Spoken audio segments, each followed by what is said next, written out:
Okay, we got the twigs caught, got some of the smaller kindling caught.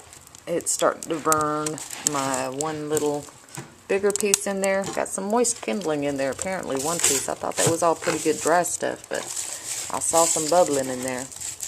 And if you're going to have a wood burning stove, you're going to need a pair of these gloves.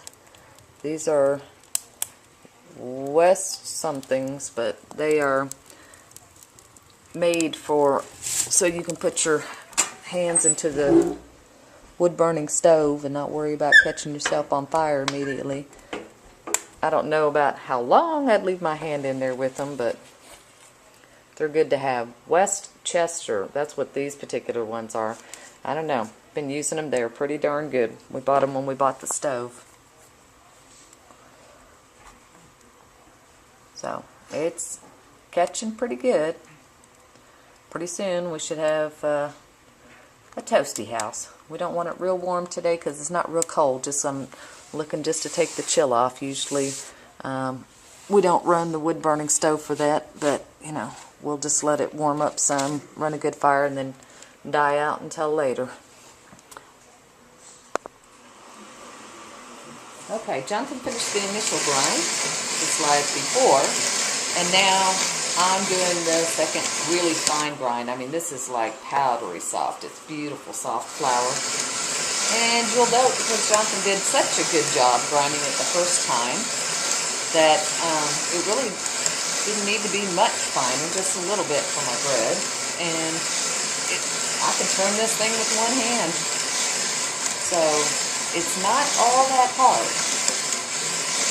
Sometimes if he doesn't get it ground as fine the first time, then it's a little more effort for me, but it's not too bad. He did a really fine job this time. I did. Okay, as you see, the wood has caught. We're getting a nice building of embers down there. And we'll let that catch a little bit further. Right now, the door is closed, but the draft, this controls the draft right here, the draft is full open, which means everything is going straight out and we're not getting a lot of efficiency out of our heat here in the house. So I'm going to push the draft in just a little bit, and then we're going to go ahead and let that keep burning. And once those two burn down some, then we'll stick some logs on the top and get us a good fire going. And just to show you how quickly these things put out heat, because they do radiate some nice heat. Now, this one actually has an electric fan on it. We don't use it. Seriously, there's just no need for it.